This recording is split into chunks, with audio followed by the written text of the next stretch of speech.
வணக்கம். இந்த வீடியோவில் நம்ம ஆடுகளுக்கு பசுந்தீவனம் மட்டுமே கொடுத்து அதிக லாபம் வரலாம் பார்த்துருங்க. இதை பற்றி தான் இந்த வீடியோவில் நம்ம பார்க்க போகிறோம். வீடியோ பிடிச்சிருந்தா லைக், ஷேர், கமெண்ட் பண்ணுங்க. மறக்காம எங்கள் சேனலை சப்ஸ்கிரைப் பண்ணுங்க. பக்கத்தில் உள்ள பெல் ஐக்கானை ப்ரெஸ் பண்ணுங்க. அப்போ தான் நாங்கள் சொல்லக்கூடிய பயனுள்ள தகவல்கள் உங்களுக்கு உடனுக்குடன் அப்டேட் ஆகும். வாங்க வீடியோக்குள்ளே போகலாம். முதல்ல பசுந்தீவனம்னா என்ன அப்படிங்கிறத பார்க்கலாம் பார்த்துருங்க. பசுந்தீவனம் அப்படிங்கிறது ஆடுகளுக்கு அளிக்கப்படும் புத்துணர்ச்சியான ஊட்டச்சத்து மிகுந்த தீவனம் பார்த்துருங்க. இது ஆடுகளோட ஆரோக்கியத்துக்கு ரொம்ப முக்கியம். பசுந்தீவனத்துல வைட்டமின்கள், தாது பொருட்கள் மற்றும் புரதச்சத்துக்கள் நிறைஞ்சிருக்குது. இது ஆடுகளோட வளர்ச்சி, பால் உற்பத்தி மற்றும் இனப்பெருக்கத்துக்கு ரொம்ப உதவக்கூடியது பார்த்துருங்க. இப்போ பசுந்தீவனத்தோட வகைகள் அப்படின்னு பார்த்தா புல்லு, கம்பு நேப்பியர், கினியா புல்லு, கொழுக்கட்டை புல்லு, வேலி மசால், குதிரை மசால், தட்டைப்பயிறு இதெல்லாம் இருக்குது பார்த்துருங்க.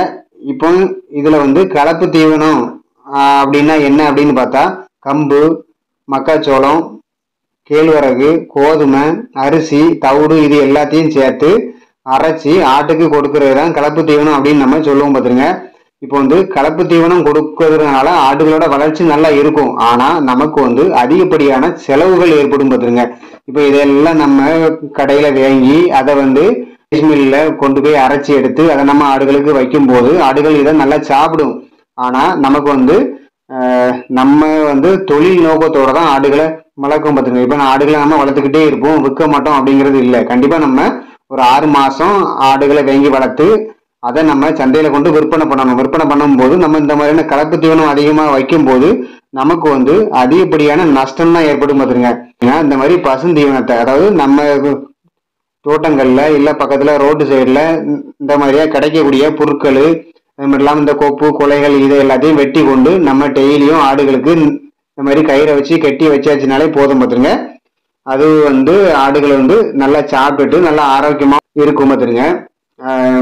இதனால நமக்கு அந்த ஆடுகளை பராமரிக்கக்கூடிய செலவு ரொம்ப கம்மியாகும் பார்த்துருங்க. இப்போ இந்த பசுந்தீவனத்தை நம்ம தயாரிக்கிறதுக்கு நமக்கு அதிகப்படியான செலவுகள் தேவையே கிடையாது பார்த்துருங்க. இப்போ நம்ம கொஞ்சம் இடங்கள் இருந்தாலே போதும். அதுல கம்பு நேப்பியர் ஒட்டுப்புல்லு, அது மட்டும் இல்லாம கொஞ்சம் போல அகத்திக்கீரை, அது மட்டும் இல்லாம கொஞ்சம் போல வாழை, இந்த மாதிரி இதெல்லாம் கொஞ்சம் கொஞ்சம் நம்ம போட்டு வச்சுட்டாலே போதும்.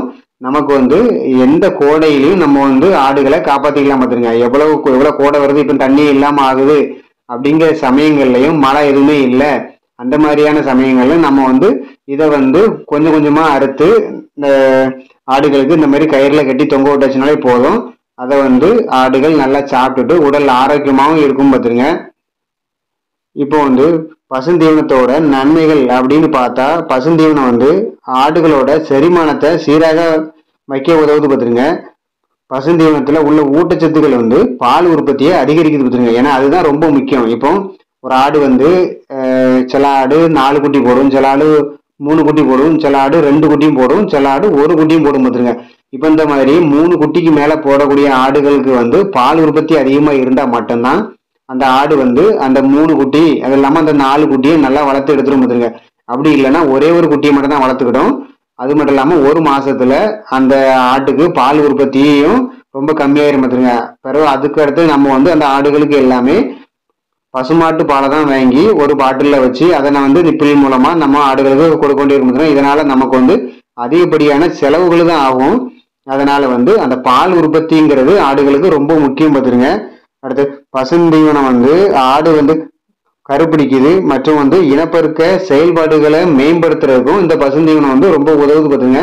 பசுந்தீவனத்துல அதிகப்படியான சத்துக்கள் கிடைச்சிட்டு இருக்கு. ஏன்னா ஆடுகள் நம்ம மேய்ச்சலுக்கு பத்திட்டு போகும்போது ஒரே கொலைகளை மட்டும் சாடாதுங்க, பல்வேறு கொலைகள், அதாவது என்னென்ன கொப்பு கொலை அந்த என்னென்ன இலைத்தலைகள் இருக்கோ எல்லாத்தையுமே சாப்பிடும். அப்போ அந்த எல்லாத்துல இருக்கக்கூடிய சத்துக்கள் ஆடுகளுக்கு முழுசா கிடைச்சிடும் பார்த்துருங்க.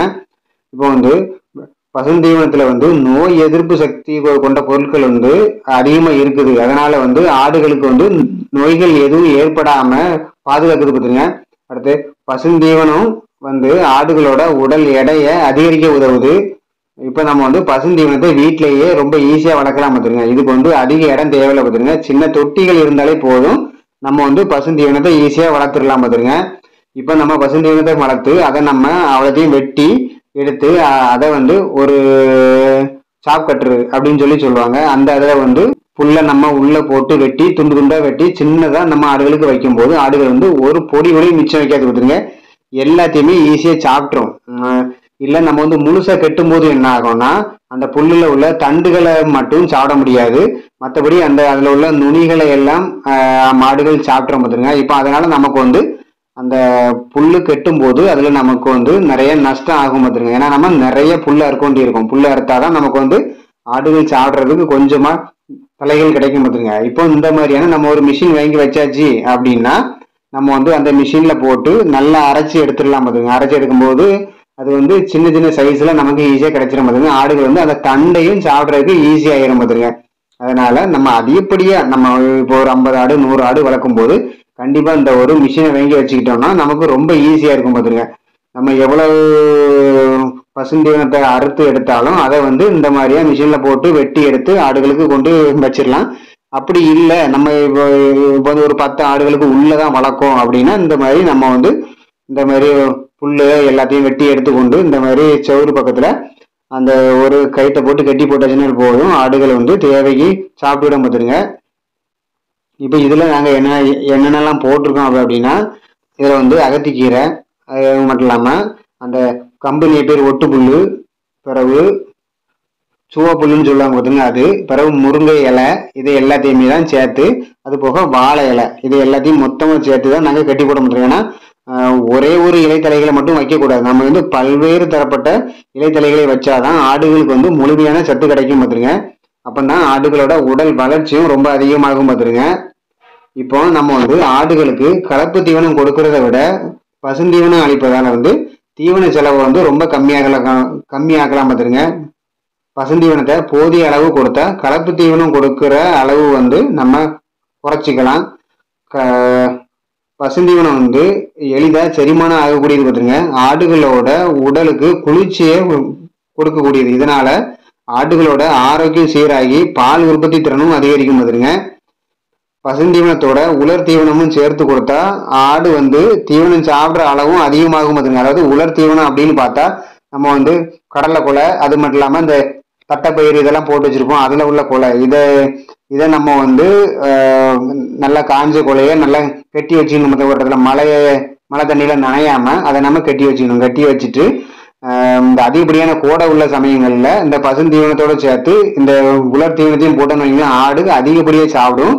அது மட்டும் இல்லாம ஆடுகளுக்கு செரிமானமும் ஈஸியா இருக்கும் பார்த்துங்க. அது மாதிரிலாம் நமக்கு வந்து இந்த தீவன செலவும் ரொம்ப கம்மியாகும் பார்த்துருங்க.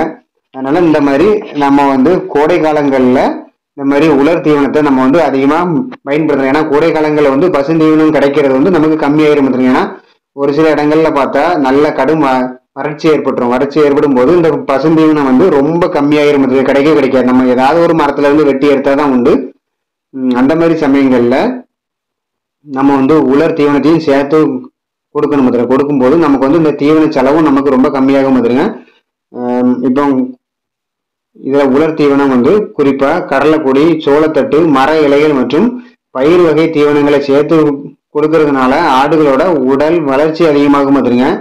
வெள்ளாடுகளுக்கு அடர் தீவன செலவு வந்து குறைக்க, முக்கியமா புண்ணாக்கு செலவை குறைக்கவும், ஆடு எளிதில் செனப்பிடிக்கவும், ஆட்டோட உடல் எடையை கூடவும், தோல் வந்து மினுமினுப்பா இருக்கிறதுக்கும், விற்பனைக்கு எதுவா இருக்கிறதுக்கும் பசுந்தீவனம் வந்து முக்கியமா இருக்கு பார்த்துருங்க. அதாவது பசுந்தீவனத்துல வந்து புரதச்சத்து வந்து 5 to 10% இருக்குது பார்த்துருங்க.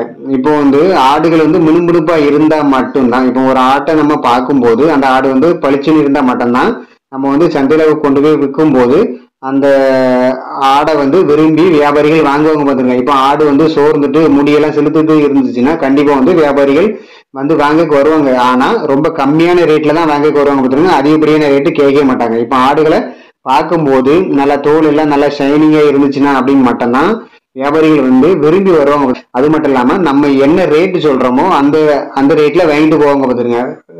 கண்டிப்பா விலையை வந்து குறைக்கவே மாட்டாங்க பார்த்துருங்க. அதனால ஆடுகளை வந்து ஒன்றும் நோய்கள் இல்லாம நல்லா பார்த்துக்கிடணும். அது மட்டும் இல்லாம பசுந்தீவனத்தை வந்து நம்ம வந்து ஆடுகளுக்கு தேவையான அளவு வச்சு வளர்க்கணும் பார்த்துருங்க. அப்பதான் ஆடுகள் வந்து சீக்கிரமா உடல் எடையே அதிகமாகும். நம்ம வந்து ஒரு 6 மாசத்துக்குள்ள விற்பனை செய்யறதுக்கு நமக்கு எதுவா இருக்கும் பார்த்துருங்க.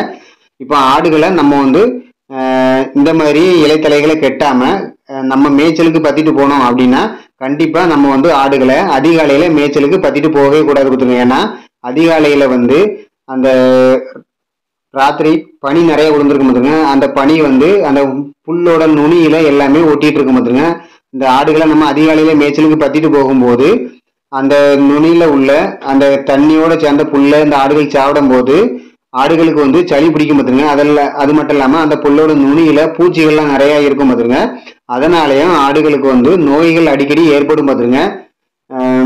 இதை நம்ம சரி பண்ணணும் அப்படின்னா நம்ம வந்து ஆடுகளை வந்து கொஞ்சம் சாயங்கால நேரம், அதாவது சூரியன் நல்லா உதிச்சதுக்கு அப்புறம் தான் நம்ம வந்து ஆடுகளை மேய்ச்சலுக்கு பத்திட்டு போகணும் பாத்துங்க. அந்த மாதிரி சமயங்கள்ல பத்திட்டு போனா நமக்கு வந்து அந்த நுனி புல்லுல உள்ள தண்ணீர், அது மட்டும் இல்லாம இந்த சின்ன சின்ன பூச்சிகள் எல்லாமே கீழே இறங்கி போயிடும் பாத்துங்க. அந்த மாதிரி சமயங்கள்ல நம்ம ஆடுகளை மேய்ச்சலுக்கு பத்திட்டு போயாச்சு அப்படின்னாலே எந்தவித நோய் தாக்குதலும் இல்லாம இருக்கும் பாத்துங்க. சளி தொல்லையும் இல்லாம இருக்கும். மாடுகளுக்கு சளி தொல்லை இல்லாம இருந்தாதான் ஆட்டோட வளர்ச்சி வந்து அதிகமா இருக்கும் பாத்துங்க. இல்லைன்னா கண்டிப்பா ஆட்டோட வளர்ச்சி வந்து கம்மியாயிட்டே இருக்கும் பாத்துங்க. இப்போ இந்த நம்ம வந்து நல்லா மேய்ச்சலுக்கு பத்திட்டு போயிட்டு ஆடுகள் வந்து நல்லா மேய்ஞ்சதுக்கு அப்புறம் சாயங்காலம் சமயங்கள்ல நம்ம கெட்டில கொண்டு கெட்டி வச்சுனாலே போதும் பாத்துருங்க. அது மட்டும் இல்லாம கொஞ்சம் போல தண்ணி வச்சு நம்ம வந்து வீட்டில் வடிக்கக்கூடிய இந்த சாப்பாட்டுல உள்ள கஞ்சி தண்ணியை மட்டும் வச்சாலே போதும் பாத்துருங்க. ஆடுகள் வந்து நல்லா குடிச்சுக்கிட்டு நல்லா ஆரோக்கியமா வளர்ந்துடும் பாத்துருங்க. நம்ம வந்து ஆடுகளை விற்பனை செய்யறதுக்கு நமக்கு வந்து ரொம்ப ஈஸியா இருக்கும் பாத்துருங்க. நம்ம இந்த மாதிரி புல்லு இதெல்லாம் ஒடிச்சு நம்ம கெட்டி வச்சாலும் போதும் பாத்துருங்க. கெட்டி வச்சாச்சுனாலும் நமக்கு வந்து ஆடுகளை கண்டிப்பா மேய்ச்சலுக்கு பத்திட்டு போகணும் அப்படிங்கிற அவசியங்களை பாத்துருங்க. நமக்கு வந்து ஆடுகளை மேய்ச்சலுக்கு பத்திட்டு போறதுக்கு நேரம் இருந்தா மட்டும் மேய்ச்சலுக்கு பத்திட்டு போனா போதும் பாத்துருங்க. அப்படி இல்லைன்னா இந்த மாதிரி கொப்பு கொலைகளை எல்லாம் ஒடிச்சு நம்ம வந்து ஒரு கைத்துல கட்டி போட்டாச்சுனாலே போதும். ஆடுகள் அதை வந்து நல்லா மேய்ஞ்சிட்டு அழகா வளர்ந்துடும் பாத்துருங்க. நம்ம வந்து ஒரு சிலர் வந்து வீட்லயே ஒரு ஆடு 2 ஆடு மட்டும் வளர்ப்பாங்க பாத்துருங்க. அவங்களுக்கு ரொம்ப ஈஸியா இருக்கும். நன்றி.